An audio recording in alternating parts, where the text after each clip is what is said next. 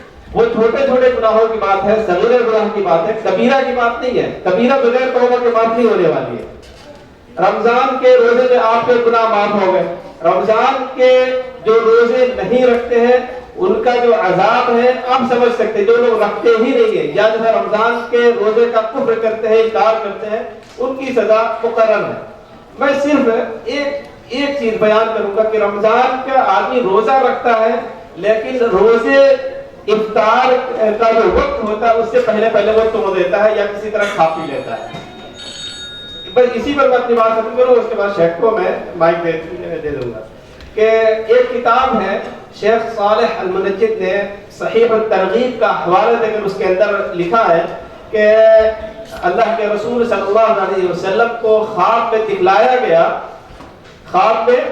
کہ وہ پہاڑوں کے درمیان، اللہ کے نبی صلی اللہ علیہ وسلم بیان کرتے ہیں کہ میں پہاڑوں کے درمیان تھا تو میں نے زور زور سے چیخنے کی آوازیں سنی اور میں نے پوچھا کہ یہ کون ہے، کس کی آوازیں آ رہی ہیں؟ تو اس کو بتایا گیا کہ یہ جہنمیوں کی چیخیں ہیں جو آپ تک پہنچ رہی ہیں۔ پھر کہنے اللہ کے نبی صلی اللہ علیہ وسلم کہ مجھے اس سے آگے لے کر جایا گیا تو میں نے دیکھا کہ کچھ لوگ الٹے لٹکائے گئے تھے اور ان کے جبڑے پھٹے ہوئے تھے، ان سے خون رس رہا تھا۔ تو اللہ کے نبی صلی اللہ علیہ وسلم فرماتے ہیں کہ میں نے پوچھا کہ یہ کون لوگ ہیں جو الٹے لٹکائے گئے ہیں، ان کے جبڑے سے خون رس رہا ہے؟ تو ان کو بتایا گیا کہ یہ وہ لوگ ہیں جو وقت سے پہلے افطار کر لیتے تھے۔ دن بھر شاید بھوکے رہتے رہو لیکن عصر کے بعد مغرب سے پہلے جو وقت ہوتا تھا اس سے پہلے افطار کر لیا کرتے تھے۔ تو یہ وہ لوگ ہیں جو وقت سے پہلے افطار کرتے تھے، ان کی سزا یہ ہے کہ ان کے جبڑے پھٹے ہوئے ہیں، الٹے لٹکائے گئے ہیں اور جہنم کے اندر وہ لوگ موجود ہیں۔ جو لوگ رمضان کے روزے نہیں رکھتے ہیں ان کی کیا سزا ہوگی آپ سوچ سکتے ہیں، اور جو لوگ رمضان کے روزے رکھتے ہیں اللہ تبارک و تعالیٰ نے ان کے لیے کہا ہے کہ میں انہیں بے حساب اجر و ثواب سے نوازوں گا، بے حساب، جس کی کوئی لمٹ نہیں ہے۔ تو یہ چند باتیں تھی، میں آپ کو شکر گزار کرنا چاہ رہا تھا۔ صلی اللہ علیہ نبینا محمد۔ اور اس کے ساتھ میں مائک دوں گا شیخ کو۔ شیخ ہمارے، آپ لوگ جانتے ہیں شیخ کو بہت اچھے سے جانتے ہیں کہ شیخ ابو عدنان منیر قمر صاحب کسی بھی تعارف کے محتاج نہیں ہے۔ یہ پاکستان کی وہ ہستی ہے جو منطقہ شرقیہ کے اندر نہیں بلکہ مجھے لگ رہا ہے کہ پورے منطقہ بلکہ پورے ورلڈ کے اندر شیخ کو لوگ جانتے ہیں۔ ہم لوگ ہندوستان میں بہت دور دراز علاقوں سے تعلق رکھتے ہیں لیکن شیخ کی ویڈیوز، شیخ کی آڈیوز یا شیخ کی کتابیں وہاں تک پہنچی رہتی ہیں اور لوگ ہمیں پوچھتے ہیں کہ کبھی ان سے ملاقات ہوئی کہ نہیں ہوئی، یہاں تک پوچھتے ہیں کہ کبھی شیخ سے ملاقات ہوئی کہ نہیں۔ شیخ سے بارہا الحمدللہ ملاقات ہوئی، اللہ تعالیٰ جزائے خیر دے۔ تو میں مائک دوں گا شیخ کو، شیخ اپنی بات آپ کے سامنے۔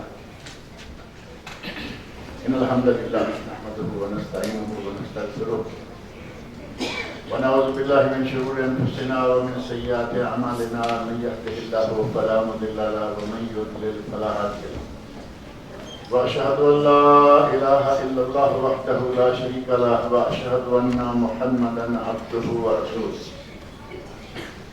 اما بعد فإن خير الحديث كتاب الله وخير الهدي هدي محمد صلى الله عليه وسلم وشر الأمور محدثاتها وكل محدثة بدعة وكل بدعة ضلالة وكل ضلالة في النار۔ رب اشرح لي صدري ويسر لي أمري واحلل عقدة من لساني يفقهوا قولي رب أعوذ بك من همزات الشياطين وأعوذ بك رب أن يحضرون۔ اعوذ باللہ السمیع العلیم من الشیطان الرجیم۔ یا ایھا الذین آمنوا کتب علیکم الصیام کما کتب علی الذین من قبلکم لعلکم تتقون۔ اللہ رب العزت کے ہم لوگوں پر بے شمار احسانات ہیں، بے شمار نعمتیں ہیں، اس قدر نعمتیں کہ اللہ رب العزت نے ارشاد فرمایا ہے وَإِن تَعُدُّوا نِعْمَتَ اللَّهِ لَا تُحْصُوهَا، کہ اگر تم اللہ کی نعمتوں کو گننا بھی چاہو تو نہیں گن سکتے۔ اللہ کی نعمتوں کو گننا بھی چاہو تو نہیں گن سکتے۔ اس کی ان بے شمار نعمتوں میں سے ایک عظیم نعمت یہ ہے کہ ہم مسلمان ہیں۔ اللہ رب العزت نے ہمیں مسلمان بنایا ہے، یہ بہت ہی بڑی نعمت ہے۔ ورنہ آپ دیکھتے ہیں کہ آج لوگ کیا کیا کر رہے ہیں، کوئی مندروں کی گھنٹیاں بجا رہا ہے، کوئی گرجوں میں جا رہا ہے، کوئی سانپ کی پوجا کر، اتنا خطرناک جانور ہے اس کی پوجا کر رہے ہیں۔ حالانکہ آپ سنتے ہیں کہ سانپ کو ساری عمر بھی دودھ پلائیں تو وہ ڈنگ مارنے سے باز نہیں آتا، لوگ کے بعد اس کی پوجا کر رہے ہیں۔ اس دن دودھ ہی پلاتے ہیں۔ اور ہاتھی کی پوجا، یعنی کوئی بھی ایسی چیز میرا خیال ہے نہیں چھوڑی گئی کہ جس کی پوجا نہیں کر رہے۔ اللہ رب العزت نے ہمیں کتنی بڑی نعمت عطا فرمائی ہے کہ ہم صرف ایک اللہ کی عبادت کرتے ہیں، یہ عظیم نعمت ہے۔ ورنہ پتہ نہیں اللہ رب العزت نے ہمیں کسی اور کھاتے میں پیدا کیا ہوتا تو ہم کیا کر رہے ہوتے۔ اللہ رب العزت نے بہت احسان فرمایا، ہمیں مسلمان بنایا، حضرت محمد رسول اللہ صلی اللہ علیہ وسلم کا امتی بنایا، وہ نبی جس کے مقابلے کا کوئی نبی نہیں ہے۔ آدم علیہ السلام سے لے کر عیسیٰ علیہ السلام تک، اور نبی اکرم صلی اللہ علیہ وسلم کو شامل کریں تو ایک حدیث کے مطابق جو کہ سندن متکلم فی ہے، 1,00,000 اور کم و بیش 24,000 انبیاء اور رسول گزرے ہیں، سب سے افضل ہمارے نبی صلی اللہ علیہ وسلم۔ اور ایک حدیث میں 313 یا 314 رسولوں کا ذکر آیا ہے۔ 1,25,000 نبیوں اور رسولوں میں سے 313 یا 14 رسول ہیں، کیونکہ رسول کا درجہ نبی سے بڑا ہوتا ہے۔ ان سارے رسولوں میں سے بھی ہمارے نبی صلی اللہ علیہ وسلم افضل ہیں۔ اور 313 یا 14 رسولوں میں سے 5 رسول وہ ہیں جنہیں اولو العزم من الرسل قرار دیا گیا۔ اولو العزم من الرسل، عظیمت والے رسول، حضرت نوح علیہ السلام، حضرت ابراہیم خلیل علیہ السلام، حضرت موسیٰ علیہ السلام، حضرت عیسیٰ علیہ السلام اور حضرت محمد رسول اللہ صلی اللہ علیہ وسلم 5 اولو العزم من الرسل ہیں۔ اللہ رب العزت نے ان 5 میں سے بھی ہمارے نبی کو افضل بنایا۔ ہم اس نبی کے امتی ہیں جس کے مقابلے کا نہ کبھی کوئی گزرا ہے اور آئندہ تو کوئی آنے والا ہی نہیں ہے۔ لیکن ہمارا پنجاب بڑا زرخیز علاقہ ہے، فصلیں بھی زبردست ہوتی ہیں، نبی بھی موقع پیدا ہوتے ہیں۔ آپ لوگوں کے علم میں ہے نا، مرزا غلام احمد قادیانی، یہ قادیان جگہ کا نام ہے اور یہ پنجاب میں ہے، اور پنجاب کے ساتھ علاقے کشمیر ہے۔ ارشد کشمیری، ارشد بٹ نے پچھلے دنوں اعلان کر دیا تھا دبئی میں کہ میں بھی نبی ہوں۔ نبی صلی اللہ علیہ وسلم کے عہد مبارک میں بھی یہ چیزیں ہوئیں، لیکن آج تک وہ سلسلہ جاری ہے۔ یہ دجال لوگوں کا سلسلہ ختم نہیں ہوا۔ اللہ رب العزت نے ہمیں اس نبی کا امتی بنایا ہے جس کے مقابلے کا کوئی نبی نہیں، سب سے اعلیٰ اور سب سے افضل نبی۔ اور ہم امت کون سی ہیں؟ ہمیں تو اصل میں اپنا بھی پتہ نہیں ہے کہ ہم کون ہیں، ہمیں اپنا بھی تعارف نہیں ہے۔ دین اسلام، نبی محمد رسول اللہ صلی اللہ علیہ وسلم، اور امت کون سی ہے؟ قرآن کریم پڑھ کے دیکھیں، اللہ رب العزت نے ارشاد فرمایا کنتم خیر امت اخرجت للناس، تم وہ امت ہو جو تمام امتوں سے بہتر امت ہے اور تم لوگوں کے لیے میدان میں لائے گئے۔ اخرجت للناس، اگر اخرجت للناس پہ تھوڑا سا غور کریں تو ہمیں پتہ چلتا ہے کہ ہم صرف اپنی ناک صاف کرنے کے لیے نہیں، کہتے ہیں نا کہ اپنی ناک صاف کی اور گال پہ لگا لی، ہمیں ایسا حکم نہیں ملا، ہمیں حکم ملا ہے کہ اپنی بھی ظاہر کی باطن کی صفائی کرنی ہے اور پڑوسی کی بھی، اور جہاں تک ہماری آواز جائے۔ اللہ رب العزت نے قرآن کریم میں قُوا أَنفُسَكُمْ وَأَهْلِكُمْ نَارًا، اپنے آپ کو اور اپنے اہل و عیال کو جہنم کی آگ سے بچا لو، صاف حکم فرما دیا۔ تو ہمیں صرف اپنے لیے نہیں ہے، اپنے لیے، اپنے اہل و عیال کے لیے، اپنے اقارب رشتہ داروں کے لیے، اور جس جگہ تک ہماری آواز پہنچے ہم سب کے ذمہ دار ہیں۔ ہمیں سب کے لیے کوشش کرنی چاہیے کہ وہ شرک چھوڑ دیں، بدعات کی دلدل سے نکل آئیں، اس میں جتنی طاقت ہے وہ اتنا کام ضرور کریں۔ اب ظاہر ہے کہ ہر آدمی شیخ الحدیث تو نہیں ہے نا، ہر آدمی علامہ نہیں ہے، لیکن جو جتنا کر سکتا ہے اتنا تو کرے۔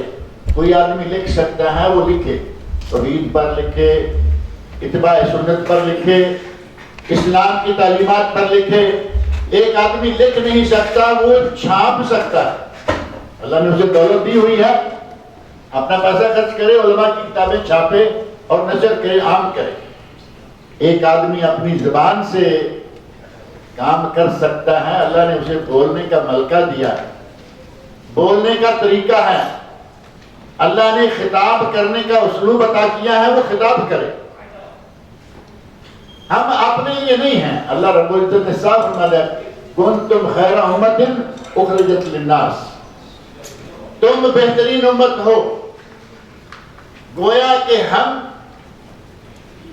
تمام امتوں میں سے سب سے بہترین امت کے فرد ہیں، اور سب سے بہترین امت کے فرد ہونے کے لیے جو کام کرنے چاہیے، جو ہمارے مولانا حضرات نے ذکر کیے ہیں، وہ کام سارے کرنے ہوں گے۔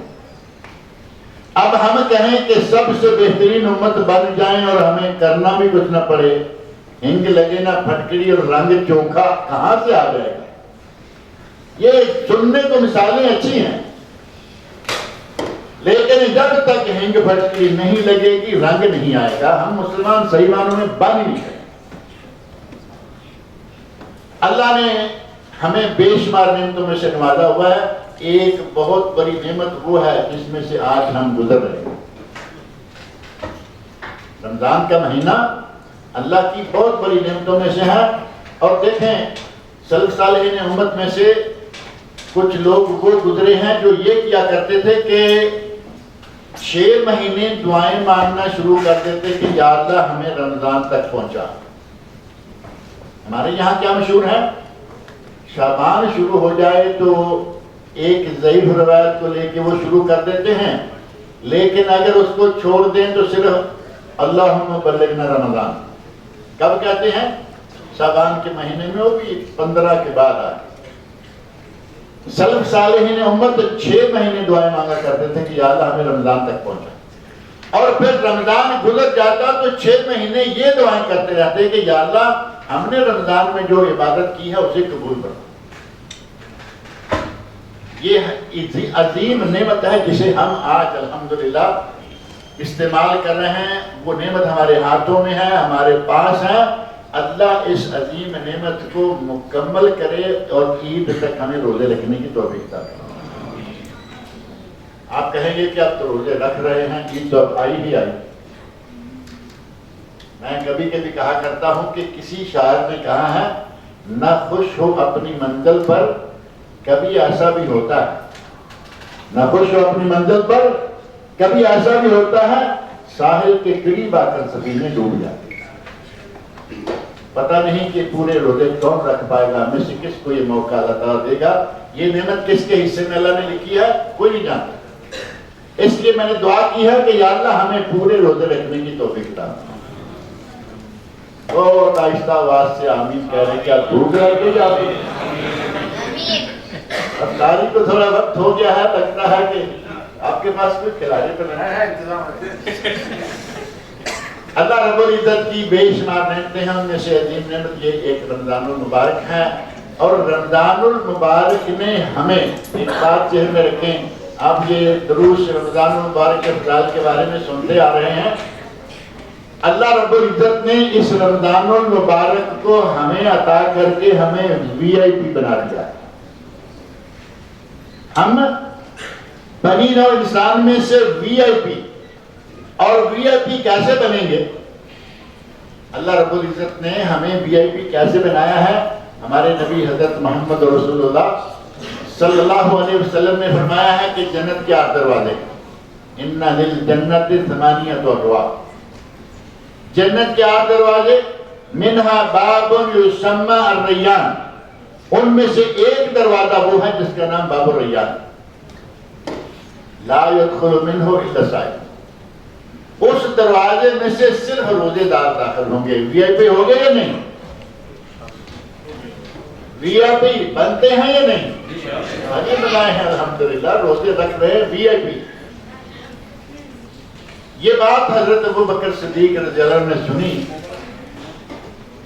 تو دیکھیں ہر آدمی کی اپنی اپنی سوچ ہوتی ہے، صحابہ کرام کا اللہ رب العزت نے دماغی سانچہ کچھ ایسا بنایا تھا کہ جب بھی کسی نے سوال کیا کبھی ایسا نہیں ہوا کہ دنیا کے بارے میں پوچھا۔ اب سوالات دیکھ لے بڑھ، حدیث کی کتابوں میں سوالات موجود ہیں۔ صحابی آیا کہا اخبرنی عن عمل دلنی علی عمل، یا رسول اللہ کوئی ایسا عمل بتائیے جو میں کروں میں کامیاب ہو جاؤں۔ ہم جیسے ہوتے تو کہتے ہیں کہ آپ بڑی مبارک ہستی ہیں، ہمارے لیے کوئی دعا کر دیجئے کہ ہم دولت سے مالا مال ہو۔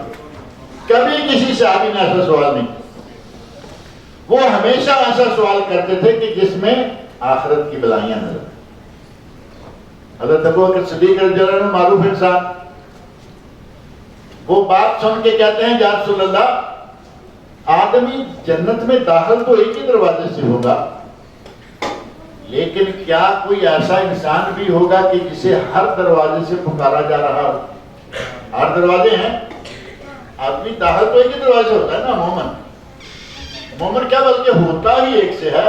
اگر کوئی آدمی ایک دروازے سے داخل ہو کے پھر نکل جائے، پھر دوسرے سے داخل ہو، تیسرے سے، وہ آدمی تو میرا خیال ہے کہ آدمی سمجھ جاتا ہے کہ یہاں کچھ کمی ہے، اس کی چولیں ڈھیلی ہیں دماغ کی۔ آدمی جنت میں داخل تو ایک ہی دروازے سے ہوگا، لیکن کیا کوئی ایسا ہے، کیا ایسا کوئی ہوگا جسے جنت کے 8 دروازوں سے بلایا جائے؟ تو نبی اکرم صلی اللہ علیہ وسلم نے کہا فرمایا تھا ارجو ان تکون منہم، اے ابو بکر ایسے لوگ ہوں گے اور مجھے امید ہے کہ تو ان لوگوں میں سے ہو۔ اللہ رب العزت نے ہمیں اس حدیث کے ذریعے وی آئی پی بنا دیا ہے، ہمارا دروازہ اسپیشل۔ آپ دنیا میں دیکھتے ہیں ایئرپورٹ پہ وی آئی پی کا بورڈ لگا ہوا تو دل میں تھوڑا سا آتا ہے نا کہ ہمیں بھی اس کے راستے سے جانے دیا جاتا۔ وی آئی پی لاؤنج الگ سے ایک جگہ بنی ہوئی ہے، خبروں میں تو ہم دیکھتے ہی ہیں نا کہ وی آئی پی لاؤنج والے بیٹھے ہوئے ہیں، ان کو اسپیشل کھجور کے اندر ایک تنکا، ساتھ میں ایک چھوٹی سی فنجان قہوے کی، یعنی بڑا اسپیشل اہتمام۔ کھجور میں تنکا تو ہمیں باہر بھی ملتا رہتا ہے نا محمد، لیکن وہاں کھجور ہاتھ سے بھی پکڑنی پڑے، وہاں آپ کو کھجور تنکے میں پھنسی ہوئی نظر آئے کہ اٹھائیے کھائیے تنکا رکھ دیجیے۔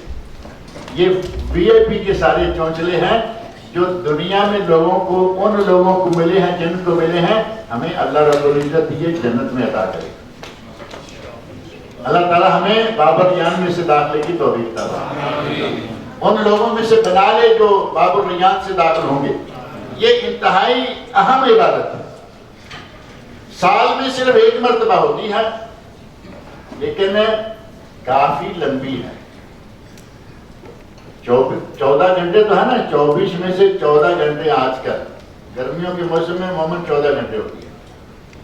ہر دن 14 گھنٹے اللہ رب العزت کی ہمیں عبادت میں، روزہ کی حالت میں مستقل آپ عبادت میں، اور اس لمبی عبادت کا نتیجہ کیا ہونا چاہیے وہ اللہ رب العزت نے بتا دیا۔ جیسا کہ میں نے شروع میں آیت پڑھی ہے، شیخ مطیع اللہ صاحب نے بھی بات شروع میں تھوڑی سی کہی تھی، وہ ہے لعلکم تتقون، تاکہ تم متقی بن جاؤ۔ اللہ رب العزت نے ہم پر روزہ فرض اس لیے کیا ہے، بھوکا مارنے کے لیے نہیں کیا۔ اللہ رب العزت نے ہمیں روزہ اس لیے ہم پہ فرض نہیں کیا کہ ان پہ روزہ فرض کر دو تاکہ ان کی طرح صحت اچھی رہے۔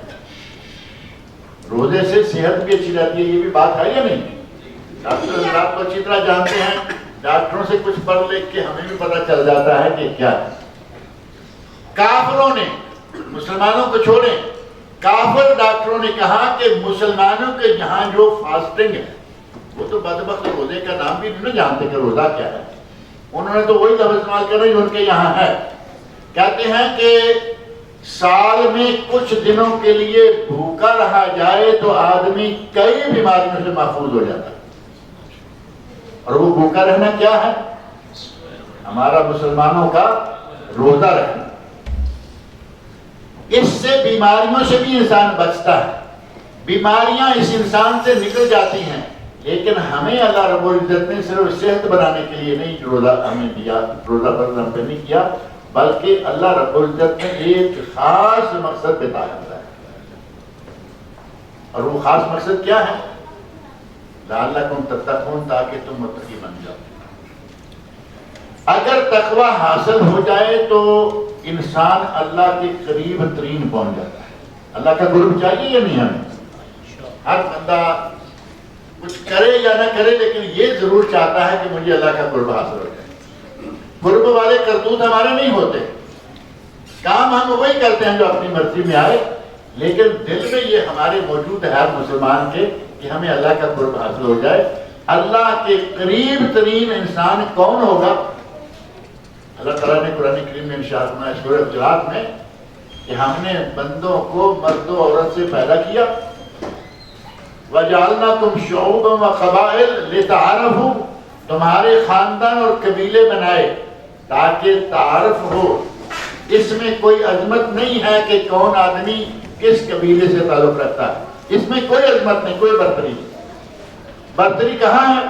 آگے اللہ رب العزت نے فرمایا ان اکرمکم عند اللہ اتقاکم، تم میں سے اللہ کے نزدیک سب سے معزز انسان وہ ہے جو سب سے زیادہ تقوی والا ہے۔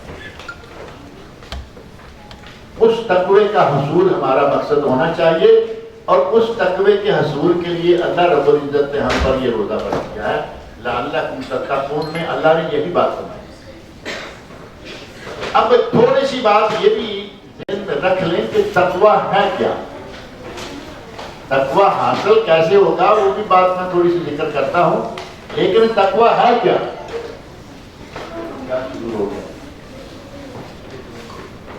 تقوی کیا ہے؟ اس بارے میں مختلف اقوال ہیں علماء سلف صالحین کے، حتیٰ کہ بعض اقوال صحابہ کی طرف منسوب ہیں، لیکن کسی کی سند ضعیف ہے، کسی کی سند ہے نہیں، لیکن باتیں بڑی زبردست ہیں۔ ان میں سے ایک قول، ایک تو معروف بات ہے نا کہ نیکی کرنا اور برائی سے بچنا تقوی ہے، اور یقیناً جو آدمی نیکی کرے گا، برائی سے بچے گا، وہ متقی ہو جائے گا، بلکہ ہوگا۔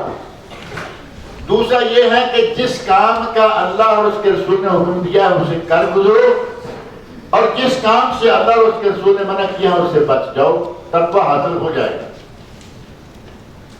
اور حضرت ابی بن کعب رضی اللہ عنہ کو رمضان کے ساتھ بھی ایک خاص مناسبت ہے، میرا خیال ہے کہ آپ کے ذہن میں ہوگی کیونکہ آپ درس سنتے رہتے ہیں۔ حضرت ابی بن کعب رضی اللہ عنہ وہ صحابی ہیں جنہیں حضرت عمر فاروق رضی اللہ عنہ نے مسجد نبوی میں تراویح پڑھانے کے لیے مقرر کیا، اور تراویح کتنی پڑھانے کا ذکر کیا جتنی آج کل حرم شریف میں پڑھی جاتی ہے۔ اب یہ بھی کوئی فائدہ نظر آ رہا نہیں آپ کو؟ کورونا کے فائدوں میں سے ایک فائدہ یہ ہے کہ حرمین شریفین میں 11 رکعتیں 13 رکعتیں ہو گئی ہیں۔ کچھ لوگ ہماری بڑا زور دیا کرتے تھے جی حرمین شریف میں کوئی غلط ہو رہا ہے، ہم کہتے ہیں غلط نہیں ہو رہا، لیکن حرمین شریفین کے علماء میں سے کسی سے پوچھ لو، وہ کہے گا کہ سنت رسول 11 رکعتیں۔ اس بات کو آپ مانتے ہیں یا نہیں؟ یہ میں نے آپ سے پوچھا ہے، سنت رسول کتنی ہے؟ 11 رکعتیں۔ اب رہا مسئلہ کہ کچھ زیادہ پڑتا ہے تو بعض اہل علم نے ذکر کیا، حافظ ابن حجر اسقلانی رحمۃ اللہ نے بڑی تفصیل ذکر کی اور کہا کہ 43 رکعتوں تک بھی مختلف اوقات میں تراویح پڑھی، 43 یعنی 40 دو کر کے اور 3 وتر، کوئی حرج نہیں، کوئی جتنا پڑھتا ہے پڑھتا رہے، لیکن سنت رسول 11۔ اور موطا امام مالک میں حدیث موجود ہے، حضرت عمر فاروق رضی اللہ عنہ نے 2 امام مقرر کیے، دونوں اماموں میں سے ایک یہ حضرت ابی بن کعب رضی اللہ عنہ ہیں اور دوسرے حضرت تمیم داری۔ حضرت تمیم داری رضی اللہ عنہ کو ایک خاص وصف، ایک خاص امتیاز حاصل ہے، ذہن میں رکھ لینا۔ حضرت تمیم داری رضی اللہ عنہ وہ شخص ہیں جنہوں نے دجال کو دیکھا ہے، دجال کو جنہوں نے دیکھا ہے حضرت تمیم داری رضی اللہ عنہ۔ اور حضرت ابی بن کعب، ایک تو یہ کہ ان دونوں کو حضرت عمر فاروق رضی اللہ عنہ نے امام مقرر کیا، کہا کہ تراویح پڑھاؤ اور 11 رکھتے ہیں۔ موطا امام مالک میں صحیح سند سے ثابت یہ حدیث موجود ہے کہ انہوں نے 11 رکعتیں پڑھنے کا حکم دیا تھا۔ لیکن ہم تراویح کے مسئلے سے، اختلافی مسئلے سے نکل جاتے ہیں، اس کو چھوڑ دیتے ہیں، جتنی پڑھتے ہیں آپ پڑھتے رہیے۔ سنت رسول 11۔ حضرت ابی بن کعب رضی اللہ عنہ وہ صحابی ہیں جنہیں اللہ رب العزت نے اس شرف سے نوازا کہ نبی اکرم صلی اللہ علیہ وسلم فرماتے ہیں، ابی مجھے اللہ نے حکم دیا ہے کہ میں تیرے سامنے سورت، قرآن کریم کی سورت البینہ، لم یکن الذین کفروا من اہل الکتاب، مجھے اللہ نے حکم دیا ہے کہ میں تیرے سامنے سورت البینہ پڑھوں۔ آپ اندازہ کر سکتے ہیں کہ ادھر نبی اکرم صلی اللہ علیہ وسلم ہے، یہ صحابی ہیں، انہی کے شاگرد بھی شمار ہوں گے۔ اللہ رب العزت کہہ رہا ہے کہ اے میرے نبی، ابی بن کعب کے سامنے سورت البینہ پڑھو، کتنا مقام ہوگا اس انسان کا۔ حضرت ابی رضی اللہ کہتے ہیں، یا رسول اللہ، کیا اللہ نے میرا نام لے کے یہ بات کہی؟ میرا نام لے کے، اس بات کو سمجھے آپ، اگر کبھی کوئی اسپیشل آرڈر آ جاتا ہے ہمیں، مثال کے طور پر گورنر شرقیہ کی طرف سے، اور آرڈر لانے والا کہے کہ کیا امیر شرقیہ نے میرا نام لیا تھا اس وقت، تو ہم اپنے کرتے سے باہر نکل جاتے ہیں، اتنا بھول جاتے ہیں، وہ جو میرا نام انہیں معلوم ہے، مجھے وہ ایسے جانتے ہیں۔ حضرت ابی بن کعب رضی اللہ عنہ پوچھتے ہیں، یا رسول اللہ، کیا اللہ نے میرا نام لے کے کہا تھا کہ آپ میرے سامنے یہ سورت پڑھیں؟ تو نبی اکرم صلی اللہ علیہ وسلم نے، ہاں ابی، اللہ نے تیرا نام لیا۔ اب آپ اندازہ کیجئے کہ کتنا مقام ہے اس انسان۔ اب فرد مسرت سے مغلوب ہو کر رونے پہ قابو نہیں آیا، زار و قطار رونا شروع کر دیا کہ میرا نام اس ذات نے لیا میرے نبی کے سامنے۔ یہ ہیں ابی بن کعب رضی اللہ عنہ۔ حضرت ابی بن کعب رضی اللہ عنہ کی طرف منسوب ہے کہ حضرت عمر فاروق رضی اللہ عنہ نے ان سے پوچھا، کہا کہ ابی، تقوی کیا ہے؟ تقوی کی تعارف میں بتایا نا کہ تقوی ہے کیا؟ ایک متکلم فی سند ان تک پہنچتی ہے، ایک سند ہے، لیکن اب بات سنیں کہ بات کتنی اچھی کہی۔ ہمیں اگر بات کو لے لیں تو زبردست بات۔ کہتے ہیں بھائی تقویٰ کیا ہے؟ کہتے ہیں کہ امیر المومنین، آپ کبھی جھاڑیوں والے راستے سے گزرے ہیں؟ انہوں نے کہا کئی مرتبہ ایسا موقع ہوتا ہے، جھاڑیوں کے اندر سے، کانٹے دار جھاڑیوں کے اندر سے گزرنا پڑتا ہے۔ کہاں کیسے گزرتے؟ تو کہا کپڑوں کو لپیٹ سمیٹ کر کانٹوں کے سے بچ بچا کے نکل جاتے۔ حضرت ابی رضی اللہ عنہ کہتے ہیں کہ امیر المومنین یہی تقویٰ ہے، دنیا گناہوں کے کانٹوں سے بھری ہوئی ہے، ان کانٹوں سے بچ بچا کے جو آدمی نکل جاتا ہے وہ متقی ہے۔ یہی بات حضرت ابو ہریرہ رضی اللہ عنہ کی طرف بھی منسوب ہے، اور کتاب الزہد بہقی، زہد کبیر، اور ابن ابی دنیا کی کتاب، 2 کتابوں کا حوالہ اس کے ساتھ موجود ہے، انہوں نے بھی یہی بات کہی۔ اور ایک بات حضرت علی رضی اللہ عنہ کی طرف منسوب ہے تقوی کے حوالے سے کہ تقوی کیا ہے، ان سے پوچھا گیا کہ تقوی کیا ہے؟ اور اتفاق یہ ہے کہ اس اثر کی کوئی سند نہیں ہے، لیکن بات سنیں کہ حضرت علی رضی اللہ عنہ کی طرف جو منسوب ہے اس میں تقوی کا تعارف جو کروایا گیا ہے وہ کیا ہے؟ پوچھا گیا تقوی کیا ہے؟ کہا الخوف، چار تقوی کے انہوں نے اور صاحب بتائی، یا 4 نشانیاں بتائیں، 4 تقوی کے پلر بتائیں۔ الخوف من الجلیل، تقوی کا پہلا پلر یہ ہے کہ اللہ کا خوف دل میں ہو۔ اب اللہ کا خوف دل میں ہو، ہمارے یہاں ہم سارے کہتے ہیں نہیں اللہ سے ڈرتے ہیں، لیکن کتنا ڈرتے ہیں مجھے بھی معلوم ہے، آپ کو بھی معلوم ہے۔ سود بینک میں پیسے رکھے ہوئے ہیں، سود دبا دب کھائے چلے جا رہے ہیں، پتہ ہے یہ سود حرام ہے، لیکن مولوی کو تو بتاتے بھی نہیں نا کہ ہم نے پیسے بینک پہ رکھے ہیں اور کھا رہے ہیں، بتائیے گلے پڑ جائے گا مولوی پلا وجہ، اپنے لوگوں میں بات کر لیں تو کر لیں۔ یقین مانیں کہ بعض دفعہ ان لوگوں کا سود کھانے کا پتہ چلتا ہے، اپنے آپ پر حیرانی آتی ہے کہ اس طرح کا پڑھا لکھا آدمی بھی سود کھانے میں سے باز نہیں آتا۔ اس آدمی کے دل میں خوف من الجلیل ہوگا، اس کے دل میں ڈر ہوگا؟ جو آدمی کھلے عام سود کھا رہا ہے، اور سود کیا چیز ہے وہ آپ قرآن کریم کی اس آیت سے اندازہ کر سکتے ہیں، جس آیت میں اللہ رب العزت نے فرمایا ہے کہ اگر پتہ بھی چل گیا سود حرام ہے، اس کے باوجود سود کا لین دین نہیں چھوڑتا، فَاذَنُوا بِحَرْبٍ مِّنَ اللَّهِ وَرَسُولِهِ، تو وہ اللہ اور اللہ کے رسول کے ساتھ جنگ کے لیے تیار ہو جائے۔ کسی بھی گناہ پر اللہ نے اس طرح کی دھمکی اور اس طرح کا اعلان نہیں کیا سوائے سود کے۔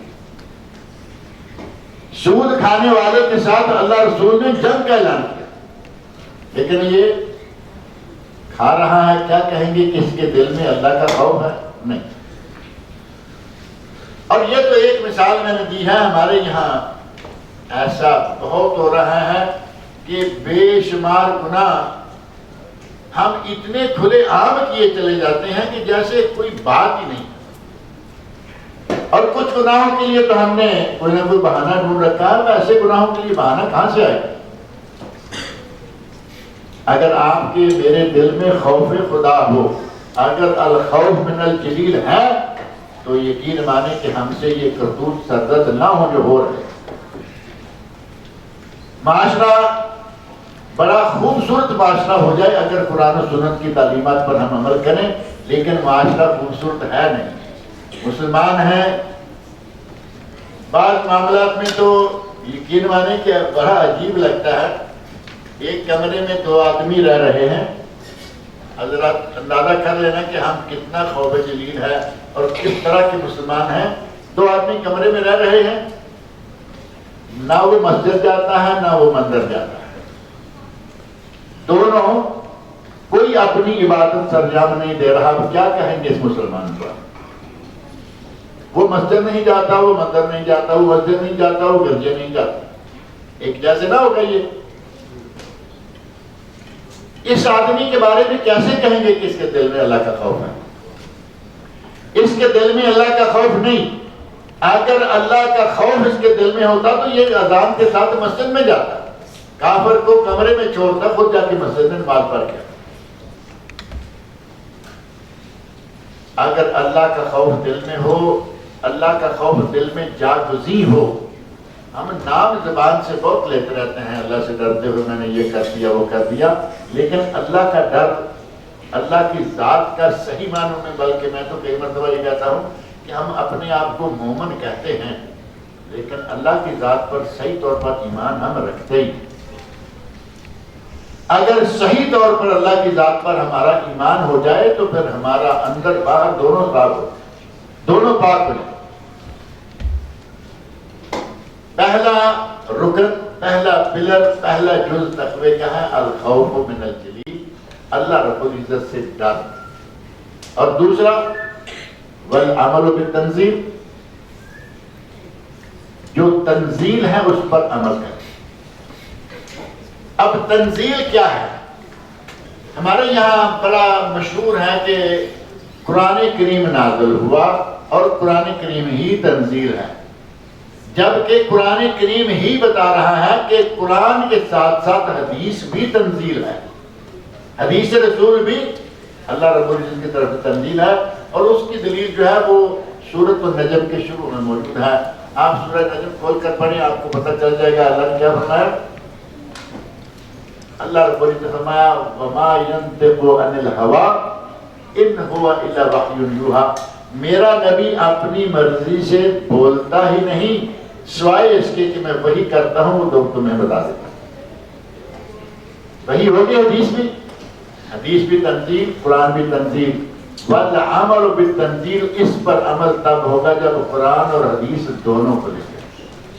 جن لوگوں نے صرف قرآن کریم کو لے لیا، حدیث کو چھوڑ دیا، وہ گمراہ ہوئے، اور آج جن کو اہل قرآن بھی کہا جاتا ہے اور جنہیں پرویزی کہا جائے تو آسانی سے لوگ پہچان لیتے ہیں۔ پتہ نہیں آپ کے یہاں پرویزی نام مشہور ہے یا نہیں؟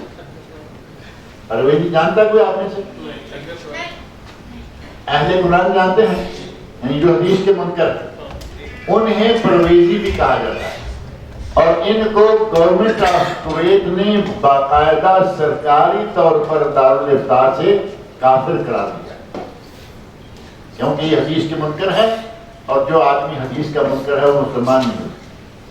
پاکستان کی پارلیمنٹ نے قادیانیوں کو کافر قرار دیا، اور امت کے تمام علماء نے قادیانیوں کو کافر قرار دیا، لیکن وہ ہم سے بھی بڑے مسلمان بنے کرتے ہیں، یہ تو اب الگ مسئلہ ہے۔ اسی طرح پرویزیوں کو کویت کی حکومت نے کافر قرار دیا، اور علماء کرام سارے یہ بات کہہ رہے ہیں کہ جو آدمی منکر حدیث ہے وہ کافر ہے، وہ مسلمان ہو نہیں سکتا۔ اور تنزیل میں یہ دونوں چیزیں شامل ہیں۔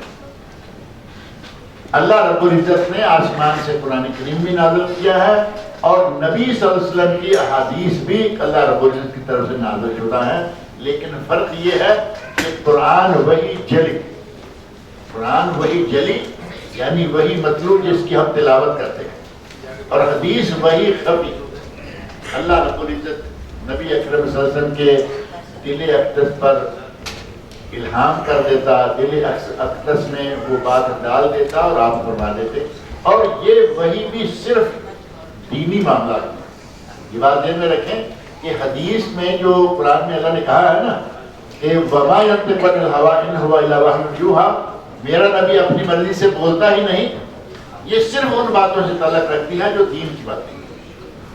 دنیاوی باتوں میں نبی اکرم صلی اللہ علیہ وسلم کا یہ معاملہ نہیں تھا، بلکہ ایک مرتبہ ایسا ہوا کہ صحابہ کرام کو نبی صلی اللہ علیہ وسلم دیکھا کہ وہ ایک کھجوروں کے اوپر کیا ہوتا ہے پولینیشن، ایک عمل پولینیشن ہے، کھجوروں پر پھولوں پر وہ اس کا بیج ڈالتے۔ بدوؤں کو معلوم تھا کہ اس کو بیج ڈالیں گے تو کھجوریں زیادہ ہوتی ہیں۔ آپ کے یہاں بھی یہ تو معلوم ہو گئے میرا خیال، پولینیشن کا عمل پتنگوں سے، کیڑوں مکوڑوں سے فصلوں میں بھی ہوتا ہے۔ یہ جو تھوڑے بہت سائنس سے تعلق رکھتے ہیں وہ یہ بات جانتے ہوں گے۔ نبی صلی اللہ علیہ وسلم کہتے ہیں کہ یہ تم کیا جانتے ہو، کھجوروں کے اوپر کیا یہ کرتے ہو؟ انہوں نے کہا کہ یا رسول اللہ یہ نہیں کرتے ہیں، اس سے ذرا فصل اچھی ہوتی ہے، یعنی کھجوریں زیادہ ہوتی ہیں۔ آپ نے ماں چھوڑو کھجوریں زیادہ ہوتی ہیں، کھجوریں تو اللہ تعالیٰ زیادہ کریں گے۔ انہوں نے اگلے سال یہ کام چھوڑ دیا، کھجوریں بہت کم ہو گئی۔ صحابہ نے شکایت کی یا رسول اللہ آپ کے کہنے پر ہم نے یہ کیا اور فصل ہماری اس مرتبہ کم ہوئی ہے۔ آپ نے فرمایا انتم اعلم بدنیاکم، جو باتیں شریعت سے تعلق رکھتی ہیں وہ میں جانتا ہوں، بہتر جانتا ہوں، جن باتوں کا تعلق دنیا سے ہے وہ تم بہتر جانتے ہو، تم جھاڑو نہ جھاڑو تمہاری مرضی۔ العمل بالتنزیل میں دونوں چیزیں آتے ہیں، حدیث رسول جن کا تعلق دین سے ہے اور قرآن کریم، دو چیزیں ہوگی تقوی سے تعلق رکھنے والی، اور تیسری چیز ہے والقناعۃ بالقلیل، تھوڑے پر قناعت کرے، جو تھوڑا بہت اللہ نے دیا ہے اس پر قناعت کرے، یہ نہیں کہ جو تھوڑا بہت دیا ہے اٹھاؤ رکھو بینک میں، وہاں سے سود آنا شروع ہو جائے گا، یا لوٹ کھسوٹ کے ذریعے زیادہ کرو۔ کمپنی میں پرچیزر ہے تو ایسا کرو کہ جو کوئی پرچیزر ہو معذرت کے ساتھ، ہر کوئی ایسا نہیں کرتا لیکن ایسی مثالیں موجود ہیں، پرچیزر جاتے ہیں کمپنی کی طرف سے جا کے کسی بڑے اسٹور پر